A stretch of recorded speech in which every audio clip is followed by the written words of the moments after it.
Jumpa lagi sobat, melanjutkan kisah Nogosostro dan Sapu Inten untuk sobat semua.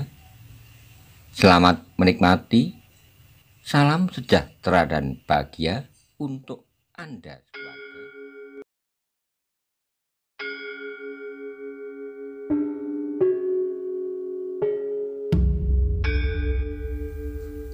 Pada episode sebelumnya dikisahkan, Maiso Jenar mengutus Sendang Papat dan Sendang Parapat, juga Wonomarto, untuk menuju ke Banyu Biru, mendahului barisan sebagai utusan untuk menjajaki kemungkinan Aryo Saloka dan rombongan kembali ke Banyu Biru. Bagaimana kisah selanjutnya? Simak bersama-sama.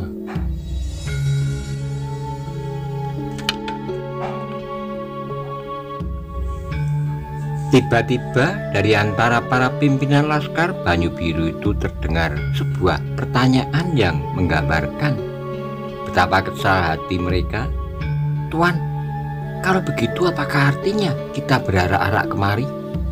Kalau kita tidak menggilas Lembu Suro sampai ke anak cucunya? Sebab selama orang itu masih hidup beserta segenap pengikutnya, maka keadaan Banyu Biru masih akan selalu ribut dibuatnya." Maiso Jenar menarik napas panjang. Dia dapat mengerti sepenuhnya perasaan itu sejak semula mereka sudah bersiap untuk bertempur, seperti mereka siap pula bertempur melawan golongan hitam. Karena itu Maiso Jenar menjawab dengan sareh, "Kedatangan kalian kemari adalah bukti dari kesetiaan kalian terhadap Banyu Biru, sebagai suatu kenyataan yang harus diperhitungkan oleh Ki Ageng Lembu Suro dalam keputusannya. Nah, para pimpinan laskar Banyu Biru, aku berjanji untuk yang terakhir kalinya mengecewakan kalian. Kalau usahaku kali ini gagal, maka akulah yang akan memerintahkan kalian untuk menggempur Banyu Biru.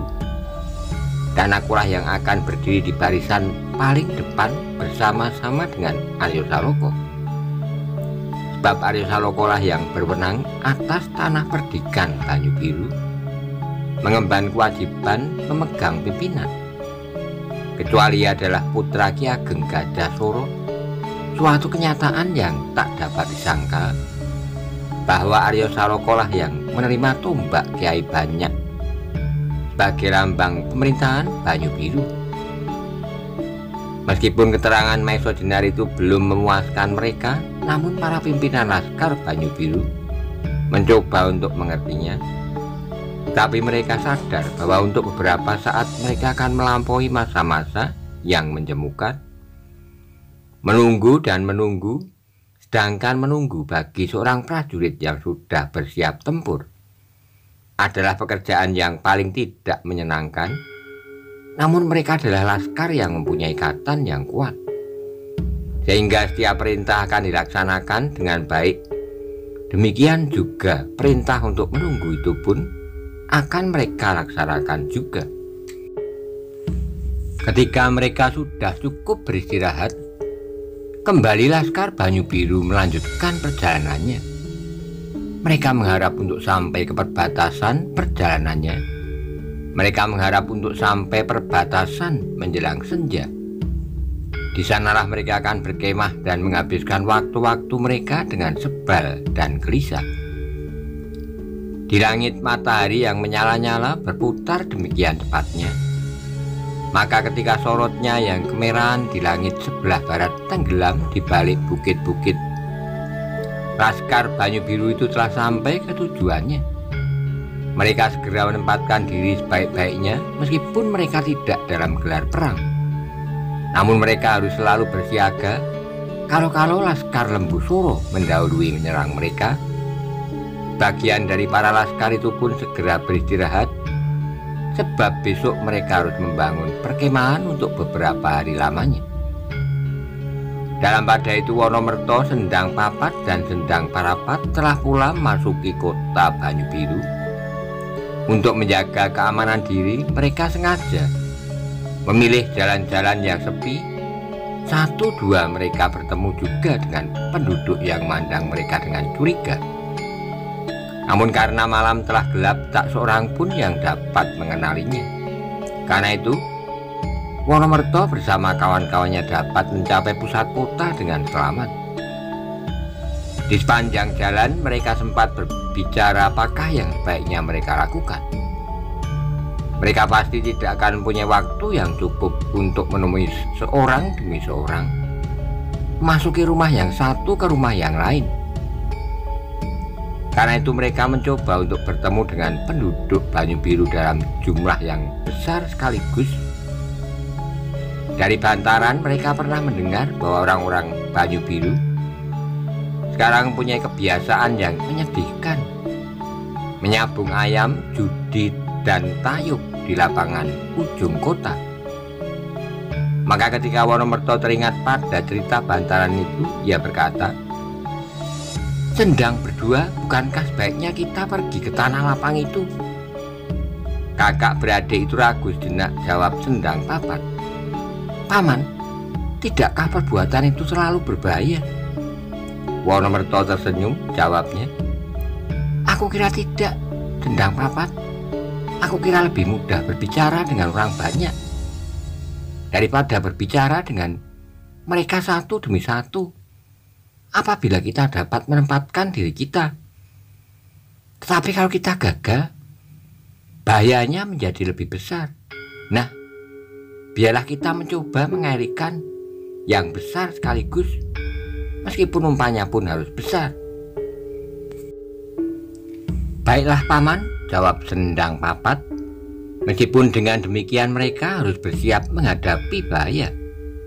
3 orang yang pergi bersama mereka berjalan agak jauh di belakang. Ketika Wonomerto sudah mengambil keputusan, maka segera Sendang Parapat menemui mereka dan memberi mereka pesan-pesan untuk dilaksanakan sebaik-baiknya. Demikianlah, maka ketika mereka mendengar suara gamelan tidak demikian jauh di hadapan mereka mulai dibunyikan, berkatalah Wonomerto, "Nah, itulah, mereka segera akan mulai dengan acara gila-gilaan itu." Sendang Papat dan Sendang Parapat tidak menjawab, mereka hanya mengangguk-anggukkan kepalanya. "Marilah kita mulai dengan permainan kita," sambung Wonomerto. "Kita ambil jalan yang berbeda-beda, supaya kedatangan kita tidak menarik perhatian." Maka Wonomerto pun kemudian berjalan sendiri, Sendang Papat dan Sendang Parapat beserta 3 orang yang lain pun kemudian berpisah untuk seterusnya pergi ke tanah lapang yang memancarkan kemaksiatan yang memuakkan itu. Ketika mereka sampai ke tempat itu lewat jalan-jalan berbeda dan berdiri di tempat yang berserak-serak dan gelap, segera mereka melihat kebenaran cerita bantaran. Mereka melihat beberapa orang kledek menari-nari di tengah arena dengan gerak-gerak yang menggairahkan. Sendang Papat dan Sendang Parapat adalah penari yang baik pula, tapi mereka belum pernah mempelajari bentuk-bentuk tarian seperti yang ditarikan oleh kledek-kledek itu. Apalagi ketika mereka kemudian mengenal siapakah yang kemudian bersedia merendahkan diri mereka sendiri untuk melakukan perbuatan itu tanpa sengaja. Sendang Papat, Sendang Parapat, dan Wonomerto tanpa berjanji di tempat masing-masing menggeleng-gelengkan kepala mereka. Gadis-gadis itu ternyata beberapa tahun yang lalu adalah gadis-gadis yang baik. Bahkan mereka adalah penari-penari yang baik pula. Tapi tiba-tiba mereka sekarang menari dengan gaya yang tak pernah mereka kenal sebelumnya. Bahkan menurut penilaian mereka, gadis-gadis itu sama sekali tidak menari, tetapi mereka benar-benar mencoba untuk memancing-mancing nafsu jasmaniah yang rendah. Dalam irama gelap yang gila-gilaan pula, di antara nada-nada yang berirama panas, terdengar suara pesinden yang tidak kalah gilanya dari tarian itu sendiri. Pesinden yang telah kehilangan patokan-patokan seni. Maka di lapangan itu terdapat suatu perpaduan antara tari-tarian, lagu, dan irama yang benar-benar dapat membakar hangus dada yang berisi hati yang lemah. Namun sayang, terlalu sayang, bahwa justru tari-tarian, lagu, dan irama yang demikian itulah yang kini mendapat penggemar yang cukup banyak.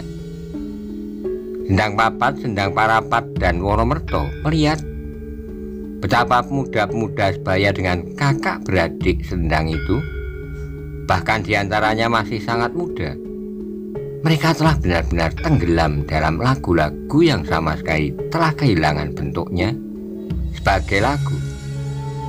Tari-tarian yang hanya memantulkan gairah tanpa keindahan dan watak.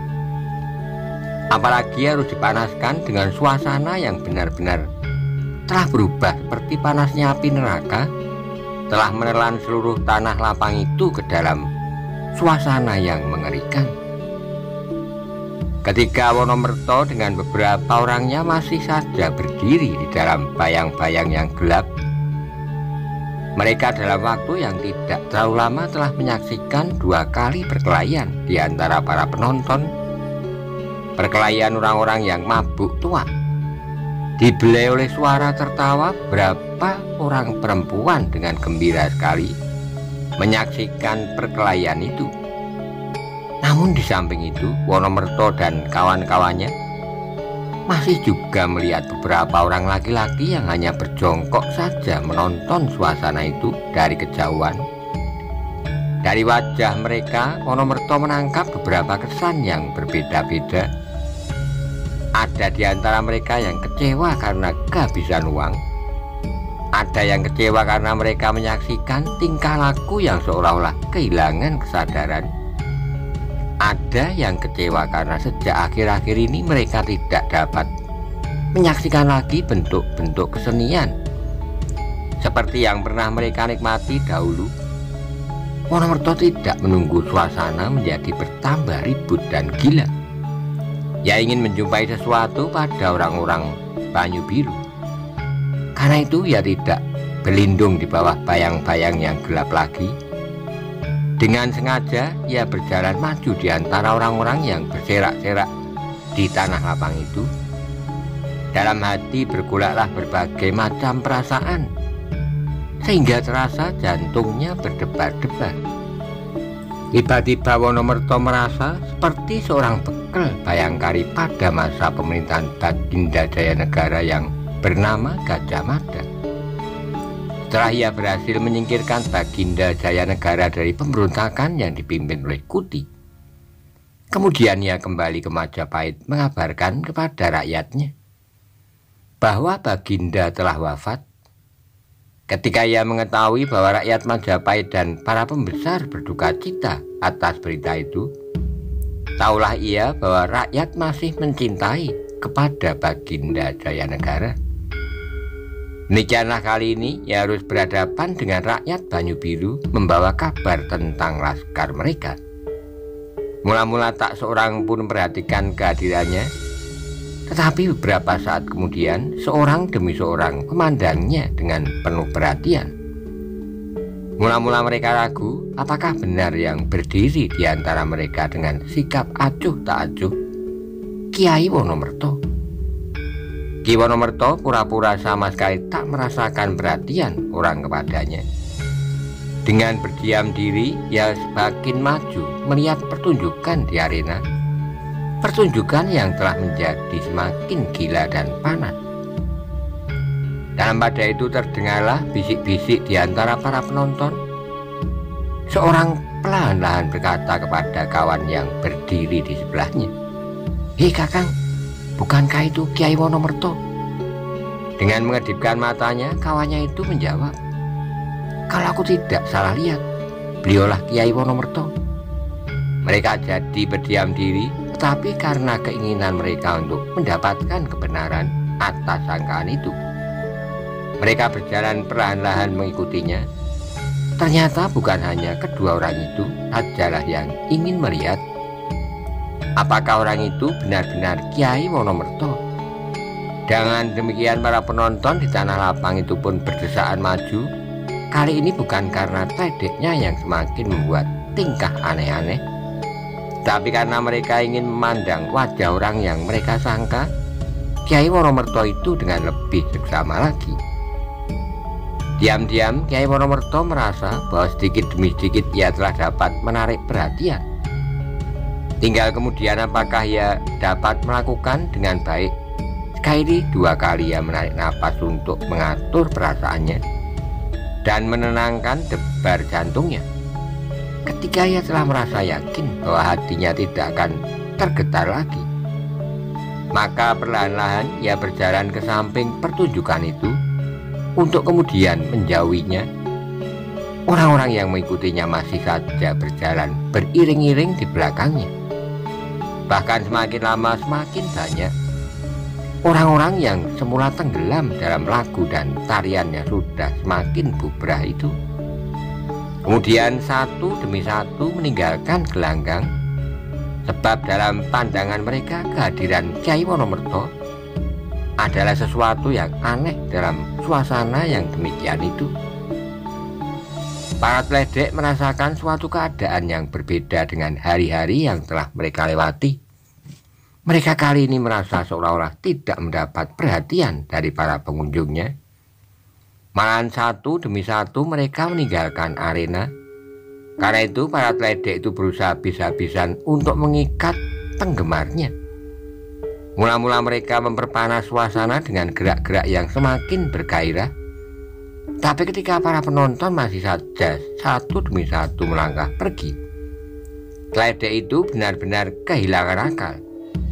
Mereka menyanyi dan menari semakin liar, dan bahkan kemudian mereka lupa diri bahwa mereka adalah manusia yang memiliki ikatan-ikatan susila. Meskipun telah sejak lama dilanggarnya, namun tidaklah sehebat kali ini, di mana mereka menjerit-jerit dengan lagunya yang merangsang, tertawa-tawa tak menentu, meskipun hatinya menangis. Sebab apabila para penggemarnya sudah meninggalkannya, berarti tak ada makan di. Kyai Wonomerto pun kemudian berhenti di tengah-tengah lapangan itu. Perlahan-lahan ia mutar tubuhnya menghadap kepada orang-orang yang mengikutinya. Ketika mata orang tua yang sejuk itu mandang mereka yang berderet-deret di hadapannya, maka tiba-tiba terasalah suatu tusukan yang tajam ke dalam setiap dada orang-orang Banyu Biru itu. Meskipun Wonomerto belum mengucapkan sepatah kata pun, namun cahaya matanya telah berkata banyak sekali. Bahkan setiap hati di dalam dada penduduk Banyu Biru itu pun ikut serta berkata-kata, ikut serta mengajukan pertanyaan-pertanyaan yang tak terjawab. Kenapa hal-hal semacam ini bisa terjadi? Teringatlah mereka peristiwa beberapa bulan berselang, ketika di tanah lapang ini pula mereka menyaksikan perkelahian yang sengit antara Saraban dan Bantaran. Pada saat itu mereka seolah-olah telah berjanji untuk tidak akan mengulangi kelakuan-kelakuan mereka. Namun karena pengaruh keadaan, sedikit demi sedikit tanah lapang yang penuh dengan kemaksiatan ini menariknya kembali. Dan sekarang yang berdiri di hadapannya bukan sekedar Bantaran, tetapi orang yang pernah menjadi kepercayaan Ki Ageng Suro Dipoyono. Sejak pengerantunan lama, tetua tanah perdikan Banyu Biru, Kyai Wonomerto. Karena itulah maka beberapa orang di antara mereka menundukkan wajahnya. Bahkan ada yang berusaha bersembunyi di punggung kawan-kawannya, supaya mukanya tidak terlihat oleh Kyai Wonomerto yang mereka hormati itu. Tapi di samping perasaan yang demikian, di samping perasaan sesal dan malu, ada pula yang merasa betapa akibat yang akan ditimbulkan oleh kehadiran Wonomerto, seperti pada saat Bantaran mengaco di tanah lapang itu. Maka Wonomerto pun akan melakukan hal yang sama. Karena itu wajah orang-orang yang berpendirian demikian segera menjadi gelap dan tegang. Mereka memandang Wonomerto dengan perasaan benci. Meskipun tanggapan mereka atas kehadiran Wonomerto itu berbeda-beda, namun tak seorang pun yang mengucapkan kata-kata. Sementara itu para penyogo dan penarinya pun akhirnya mengetahui pula apa sebabnya para penonton meninggalkan arena. Bahkan beberapa orang diantaranya segera meninggalkan pekerjaan mereka dan ikut pula berderet-deret melihat tetua tanah perdikan mereka yang dengan tiba-tiba ada di antara mereka. Berapa lama tanah lapang itu tenggelam dalam kesepian. Suara riuh gamelan dengan irama yang gila, suara perempuan tertawa seperti iblis betina segera lenyap dalam keheningan yang tegang. Sesaat kemudian terdengarlah suara Wonomerto perlahan-lahan namun merata ke segenap telinga. "Kenapa kalian berhenti bersukaria?" Bergetarlah setiap jantung mereka yang mendengarnya, namun tak seorang pun dapat menjawab. "Kalian benar-benar telah menjadikan tanah kalian makmur. Ternyata dengan perbuatan kalian siang malam bersukaria, bergembira atas kemakmuran kalian, seperti apa yang sering kalian lakukan dahulu, hanya setahun sekali. Sesudah kalian menuai padi musim buah basah, itu saja kalian lakukan dalam batas-batas yang jauh lebih sempit daripada batas-batas yang kalian buat sekarang ini. Dalam batas-batas yang dibenarkan oleh kepribadian kita dan lebih dari itu, dalam batas-batas yang diperkenankan oleh agama kita. Tanah lapang itu menjadi bertambah hening. Dengan demikian gemersik daun yang disibakkan oleh angin. Terdengarlah betapa kerasnya ketika tak ada akibat apapun dari kata-katanya. Wonomerto meneruskan, "Aku datang untuk melihat kalian bersukaria. Nah, teruskanlah." Tak seorang pun beranjak dari tempatnya, tapi bagi mereka yang sejak semula merasa terganggu oleh kehadiran Wonomerto, menjadi semakin tersinggung oleh kata-kata ejekan itu. Ketika untuk beberapa lama masih saja orang-orang Banyu Biru itu berdiri seperti patung, Wonomerto meneruskan, "Kenapa kalian mandang aku seperti mandang hantu?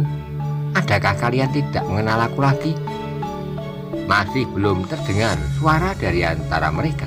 "Hei, Berdopo, Udo, Saripan, berbicaralah," sambung Wonomerto. Yang disebut namanya menjadi semakin bingung. Mereka tidak tahu apa yang mesti dilakukan. Tiba-tiba dalam ketegangan terdengarlah sebuah suara yang berat dan parau. "Kiai, apakah yang sebenarnya akan Kiai lakukan di sini?"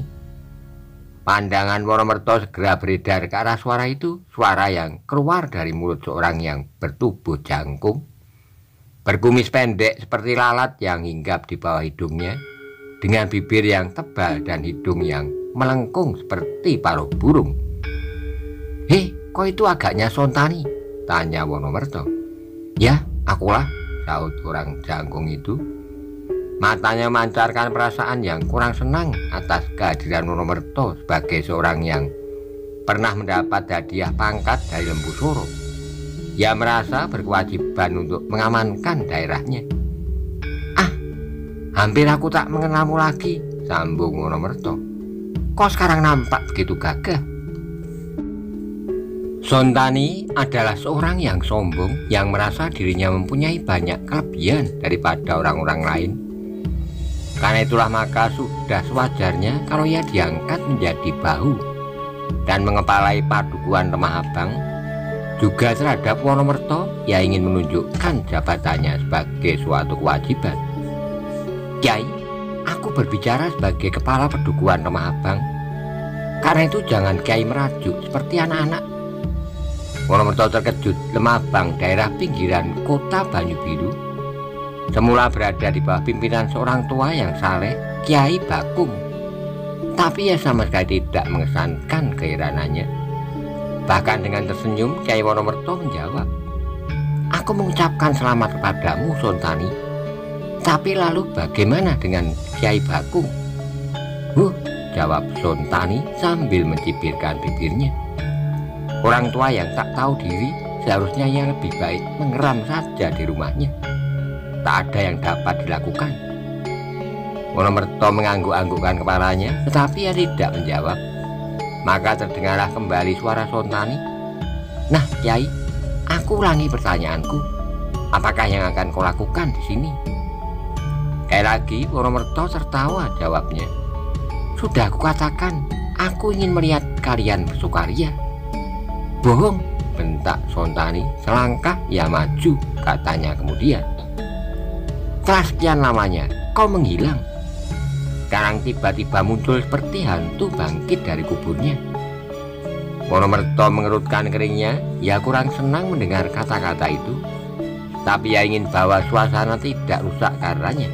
Maka ia pun menjawab, Sontani, pertama, memang kedatanganku ini tertarik oleh suara gamelan yang demikian hangatnya.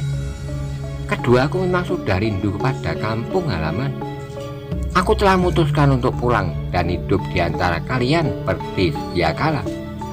Kiai, kau sudah tidak punya hak untuk kembali ke Banyu Biru, bantah Sontani. Kenapa? Sahut Wonomerto. Kau telah meninggalkan kampung halamanmu terlalu lama. Kau telah meninggalkan nama yang kotor.